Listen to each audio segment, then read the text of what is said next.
After the word processor, I got my little computer, which nowadays would be a piece of junk, but back then we thought it was state of art. And so I guess probably about 15 years all told.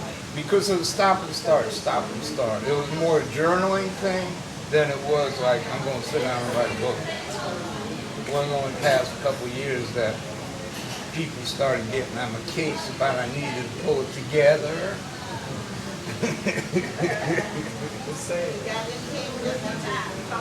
What? Oh, So- people getting on my case about needing to pull the book together instead of writing. Some people, when they are writing some personal story, they find that it's a cathartic experience. Was that so for you? That's why I was doing the journaling, because as I tell my clients, write it out, because that means that you're getting it out twice, up here, and then you've got to go back up there but put it down on paper, which means you've got to formulate it. So that helped me a whole lot, because I'll be honest with you, I was a mess. Andre can attest to that.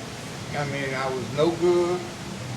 I was depressed. I was angry. I was bitter. I was mad at myself. I was blaming myself for something that wasn't my fault. I was isolated. I didn't want to be bothered with nobody, because, let's say, I bump into somebody and, how your kid doing? What am I going to say? You know, just entered drug rehab, you know. Or, you know, hey, my kid got into Yale. Yeah, my kid got into rehab, you know. So I was avoiding all that. So that was like, you know, part of the journaling was getting it out, you know, because I had talked to somebody and we were just bad off because she was as bad off as I was. But I will give her credit, because she was resourceful enough to find us a drug rehab program that had a family component to it. And that's how we got our act together. I know I did, listening to the group. But you go in there, here's a quick story, you go in there and you're feeling sorry for yourself, you're in this pity party. One night, we waiting for the group to start. We had to go twice a week. We had to be in Northern Virginia at 6 o'clock on Monday and Friday evening.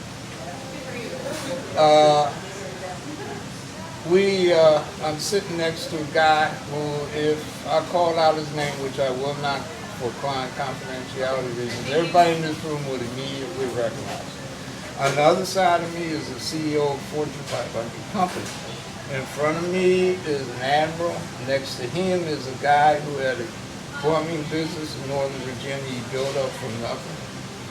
I'm looking around. These guys ain't slouches. They're not beating themselves up. So what is going on with you? And that was my epiphany moment, my light bulb moment. And then after that, I started getting into the program. Because then I said, well, wait a minute. This ain't about you. What's about you is getting your act together so kids can get their act together.